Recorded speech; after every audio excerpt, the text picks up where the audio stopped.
Hello, I'm the last. So I'm a clinical psychologist. I work to the north of Auckland in Waitemata District Health Board. And I work in a rural team, so the area just north of the North Shore, that's called Rodney, as I'm sure you know, but it's called Rodney Adult Mental Health Services. So we're the mental health service for that particular area. And the kind of folk that we see generally tend to be up the more moderate to severe end of kind of difficulty, kind of problems that folk often come to us with are problems with anxiety and depression.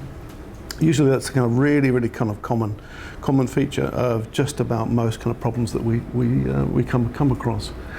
And I've been a clinical psychologist in Rodney for coming up to kind of 9 years now. I suppose one of the things that struck me over the course of that time has been how caught up people can get in relation to their pasts. Yeah, and everybody is to some extent kind of caught up in we're all caught up in our pasts. But I guess when we are really caught up in our past, often the kind of symptoms that you kind of find or experience are symptoms of guilt and shame. And those are the kind of things that often keep us stuck in relation to resolving things like anxiety and depression. Yeah. And the other thing that kind of occurred to me is kind of how much these kind of processes are kind of linked to a lack of forgiveness. So in kind of putting together my kind of PhD, I did quite a lot of reading, and I've been interested in compassion for some time. And through the course of my reading, I kind of established that there's a really kind of quite a nice kind of close link between forgiveness and compassion. You could say that compassion is like the oil of forgiveness. It's very hard to forgive unless we feel compassionate towards ourselves or others, for that matter. You know, that said, you know, everybody messes up. We all mess up in our lives. You know, I can't remember how many times I've messed up today. Hopefully nothing kind of really big. But you know, I guess we're constantly kind of transgressing ourselves in relation to our values, our ideas, our standards that we have. You know, we often disappoint ourselves, don't we? You know, in our lives when we don't adhere to our values.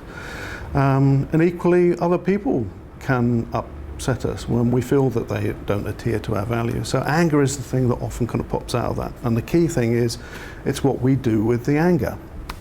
So, okay.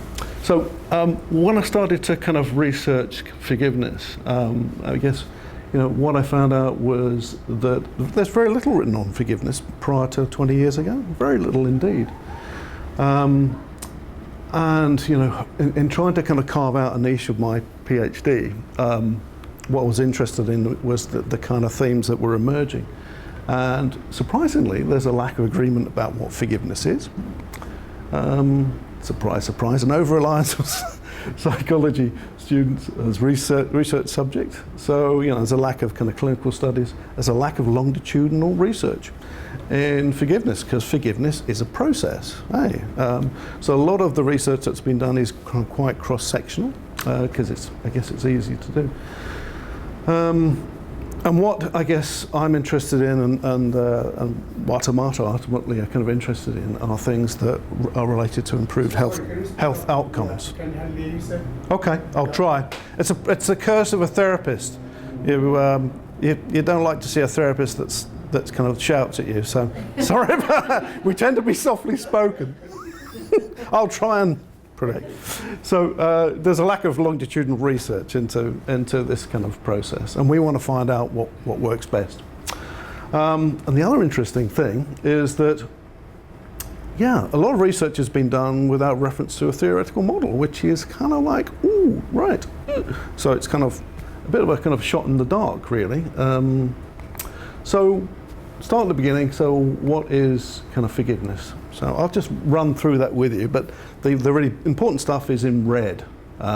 So forgiveness is defined as the framing of a perceived transgression such that one's attachment to the transgression and the sequelae of the transgression is transformed from negative to positive.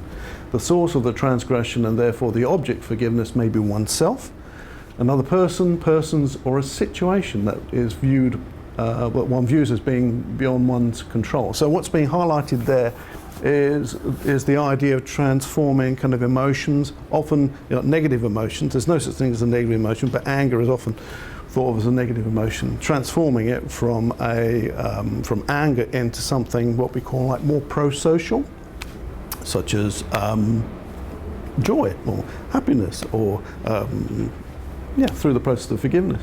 The other kind of important thing is to highlight that forgiveness is about oneself, situation, so chronic illness, that being angry with God, that's kind of situational forgiveness, you could say, and people.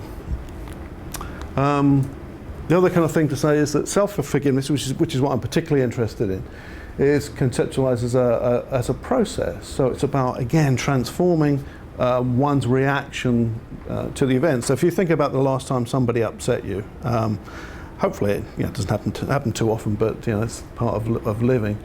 What you probably notice if you kind of scan your mind is that you were initially kind of angry, but somehow you did something in order to transform that anger into something else, But you would describe the kind of the process of forgiveness. So what is that about?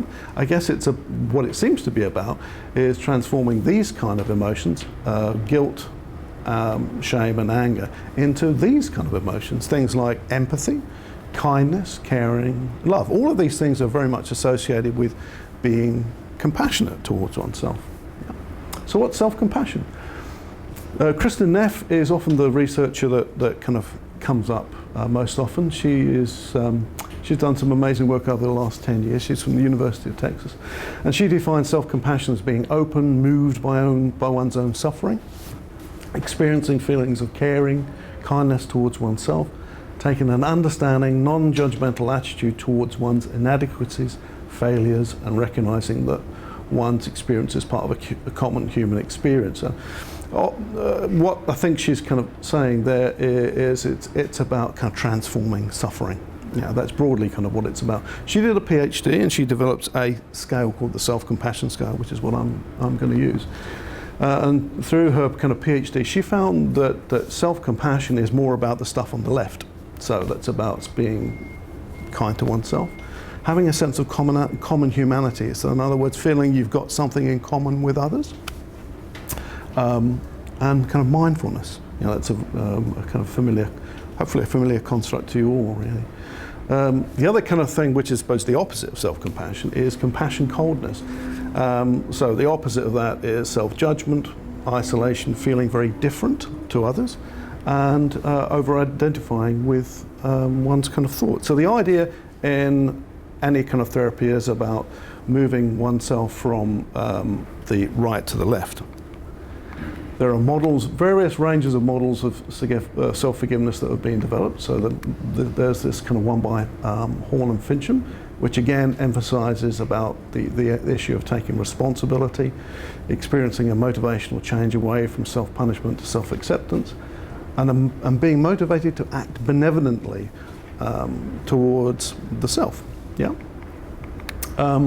There is a lot of kind of disharmony within the kind of forgiveness kind of research community about which is the kind of the most useful model, and I guess the stress and coping model is something that's kind of emerged out of that debate. And it's kind of thought to, it's offered to kind of create a bridge between the various other models that kind of exist. And what I've done is developed a kind of a model from this particular chap's, Everett Worthington's model of forgiveness. His model is kind of rather kind of complex. So what I've tried to do is kind of simplify it, and this is what I've come up with. The trouble is, hopefully you'll be able to make sense of that, and I'll help you. So the kind of stress and coping model of forgiveness goes something like we experience a stressor, so that can be like a transgression, so that's violating a rule or morality of some description. We then kind of appraise it in terms of seriousness, how responsible we are for the thing that we've done wrong, for example. Has God forgiven us? And then we kind of do some secondary appraisals around our capacities for self-forgiveness and self-compassion. And the extent to which that kind of yields is usually a kind of a self-condemning stress response. So that's the anxiety, guilt, shame, stress and depression. So you've got to do something with that. You've got to kind of transform it, as has been said, into something that's perhaps more helpful. And I guess we can do that in an adaptive way or a maladaptive way. So what I guess I'm suggesting is the use of self-compassion and positive affect in order to kind of promote that transforming kind of process. So it's about doing more of the stuff on the left and doing less of the stuff on the right. So that's compassion, coldness, and negative affect. Yeah. Okay. So how am I going to do that? The other kind of thing, thankfully there's been a little bit of research done on self-forgiveness and self-compassion, and there's some lovely kind of associative kind of correlations there, which are kind of very kind of useful.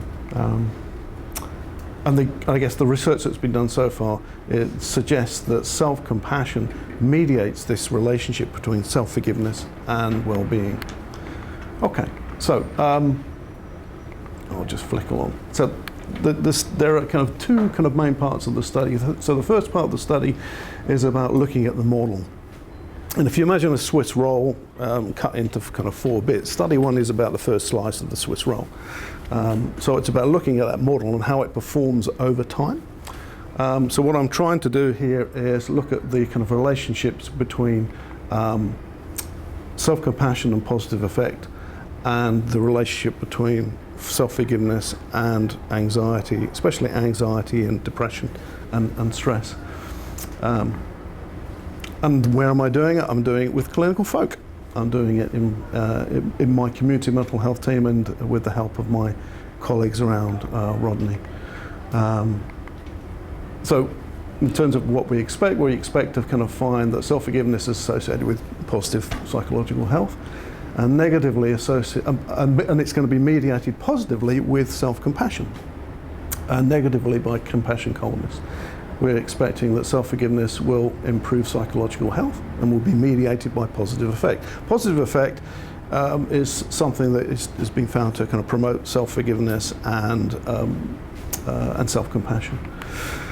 And that self-forgiveness and poorer psychological health will be mediated by a negative affect. Okay, so that's kind of study 1. Study 2 is about rolling the model out through the course of an intervention.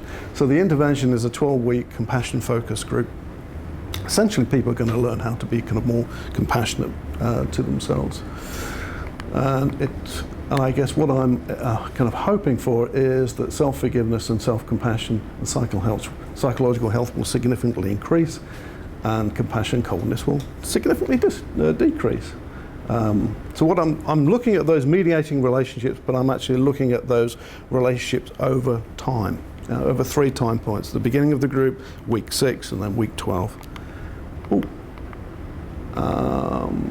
And the design is going to be a cross-sectional design for study 1, and then it's going to be a longitudinal design, and they'll be drawn from local. So I'll just whip through that because I'm running out of time. And just to kind of present some of the findings, I did a pilot study, my first kind of group, and I thought it might be quite good to give you a bit of information about that. So this is what I found. So over the course of the 12-week group, what they found is that people became more self-forgiving, they became less compassion cold, more compassionate, their positive affect and increased, their negative affect decreased. They felt safer, because they became being less threatening to themselves. A number of these things were very significant, even with a small n. Shame and pride, shame went down wonderfully, guilt went down, pride went up, depression, anxiety and stress all came down, well, kind of wonderfully. So it's really encouraging. And that's it. So that was my pilot study. So what I'm going to now do is run another 4 of those groups and get a large enough sample to actually do some heavy duty kind of analyses on. Thank you. Any questions? Yeah. Yes, you talked about people who had depression, and, Yep. and related to that, the forgiveness. What are people having to forgive themselves for? Can you give us a sense of the sorts of... Well, you know, I guess it can be, as I say, it can be like if you're a perfectionist, you've got a lot to forgive yourself for because you're always kind of transgressing your values and kind of norms. I guess you might be kind of forgiving yourself for a particular behaviour.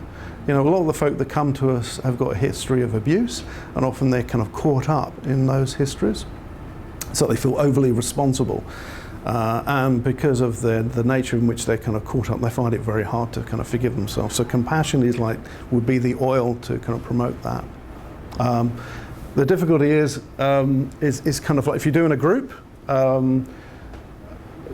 it's very hard to ask them to kind of focus on a specific specific transgression over time, because it would be practically be a very difficult thing to do. So what I'm looking at is dispositional self-forgiveness. So it's about that. It's more about a trait kind of tendency. All right.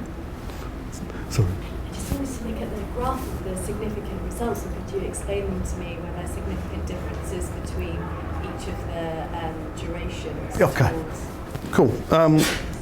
So if we can go back, so the significance that was based on the difference between week 1 and week 12.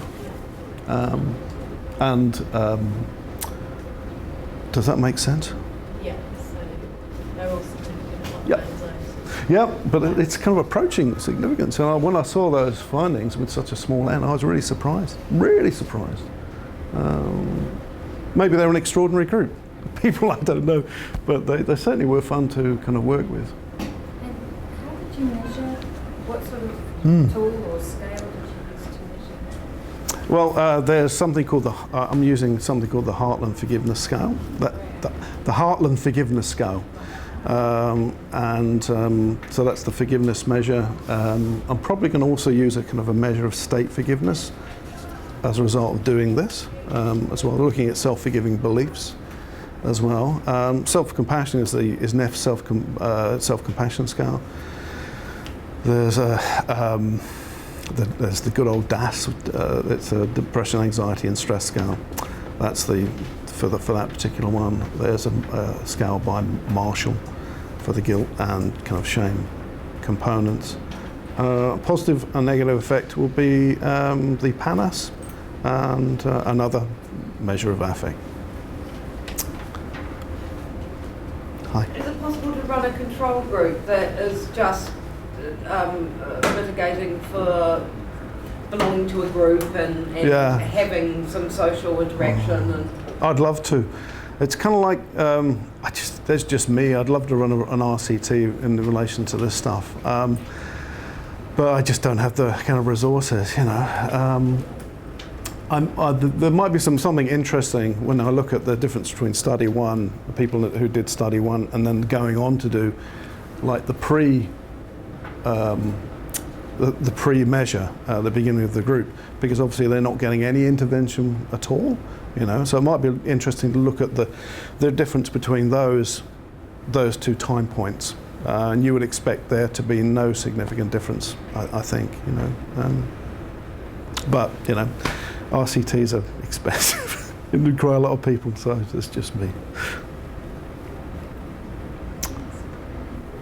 Okay. Thank you.